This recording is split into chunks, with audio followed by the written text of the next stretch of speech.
안녕하세요. 캐나다 뉴스 9. 오늘은 캐나다 상황과 한국 소식 교차해 전해드립니다. 캐나다에서 유일하게 직접 취재하는 한인 방송 채널 하나TV에서는 함께 뉴스를 만들 인재를 모집하고 있습니다. 고정 댓글에서 내용 확인하시고요. 구독과 좋아요로 더 다양한 뉴스들 받아보시기 바랍니다. 첫 번째 뉴스입니다. 윤석열 대통령의 탄핵안이 가결된 소식 속보로 전해드렸는데요. 헌법재판소의 최종 판결이 내려질 때까지 대통령 권한 행사가 중단된 가운데 민주주의를 지켜냈다는 안도와 함께 곤두박질 친 국가 위상 및 경제적 혼란에 대한 우려도 계속 보도되고 있습니다. 군을 동원한 쿠데타 시도가 2024년에 대한민국에서 일어난 사건에 대한민국 국민은 물론 전 세계적으로도 충격을 받았었습니다. 특히 한국의 전시작전 통제권을 가지고 있는 미국에서는 국무부 부장관 커트 캠벨이 윤 대통령의 비상계엄 선포에 대해 심한 오판이라고 평가했고요. 미국 의회에서 30년간 한국 담당을 해왔던 브래드 셔먼 하원 의원은 계엄 선포가 한국 민주주의에 대한 모독이라고 강력 비판하며 이를 막아낸 한국 국민과 국회의원들에게 찬사를 보냈습니다.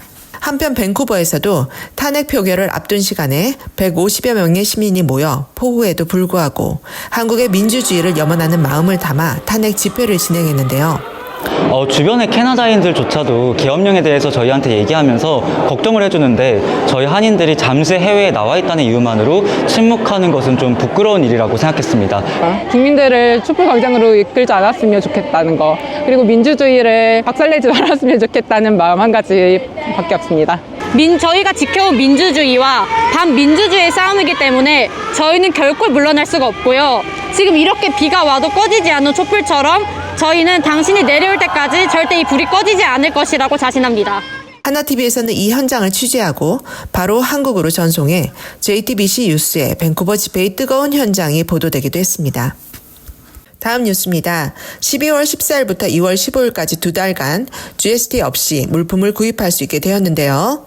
크리스마스 장식, 어린이 의류 및 장난감, 음식과 식료품 및 레스토랑 식사, 책, 잡지, 신문 등에 부과되는 5%를 면제받게 됩니다. 한편 현장에서는 GST를 할인해주기 위한 시스템 구축에 또 다른 비용이 들어가게 되어 난감해하는 상황입니다. 또한 면제 대상에 해당되는 제품을 파악하기 위해 수만 개의 제품을 모두 확인해야 한다는 불편함도 토로되고 있는 상황입니다. 다음 뉴스입니다. 캐나다 중앙은행이 기준금리를 0.5%포인트 인하하는 이른바 B컷이 단행되면서 기준금리가 3.25%까지 내려왔습니다. Today we lowered the policy interest rate by 50 basis points. This is our fifth consecutive decrease since June and brings our policy rate to 3.25%. 이번 금리 인하는 실업률이 상승되면서 예견된 상황이었고요. 코로나 이후 6월부터 시작된 5번의 금리 인하 중 가장 큰 폭으로 떨어지면서 부동산 경기에도 긍정적인 영향을 줄 것으로 기대되고 있습니다. 다만 캐나다의 투자 자금들이 상대적으로 높은 금리가 유지되고 있는 미국으로 유출될 것에 대한 우려의 시각도 있습니다. 다음 뉴스입니다. 캐나다 포스트 파업이 정부 개입으로 결국 강제 종료될 것으로 보입니다. 연말을 앞두고 많은 우편물 운송이 지연되는 것을 넘어 여권 등 20만 건 가까운 중요 우편물과 일부 수표까지 한 달 가까이 운송이 중단되는 초유의 사태가 계속되자 스티븐 매키논 연방노동부 장관은 결국 타임아웃을 선언했습니다. 이는 두 기관 간의 갈등을 산업관계위원회에 맡기고 협상이 해결될 가능성이 낮다고 판단될 경우 노동자들에게 기존 단체 협약에 따라 특정 일자까지 업무에 복귀할 것을 요구하는 강제 중재 절차에 해당됩니다.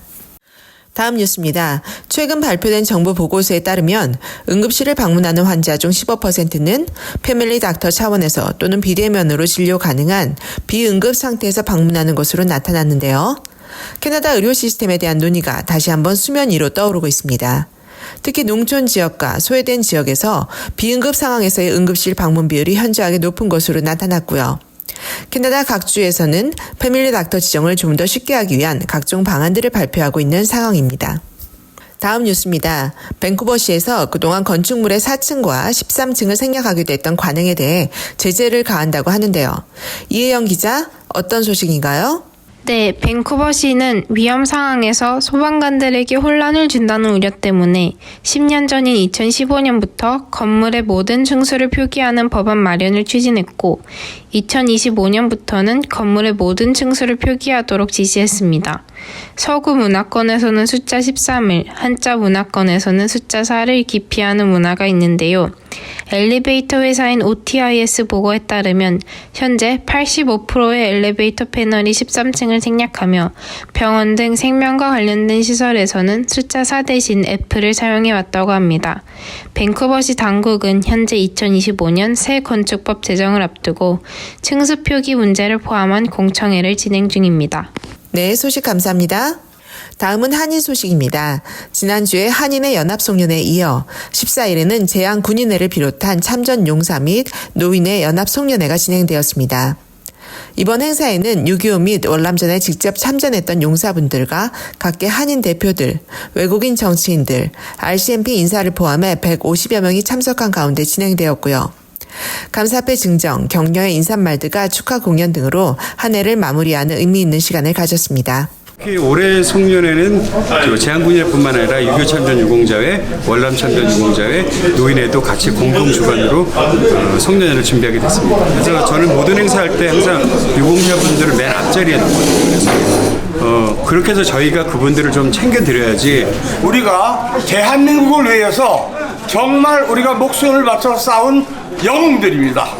6.25 참전 유공자들과 우리 월남 참전 유공자들에 대한 존경과 예우를 예전보다 더 많이 해주셔서 Yeah, to come commemorating with us today, our Honorable MP Teku Van Pata is also with Kim's Angels as well. I think it's very valuable that we collectively, as Canadians, that we all work together as a whole.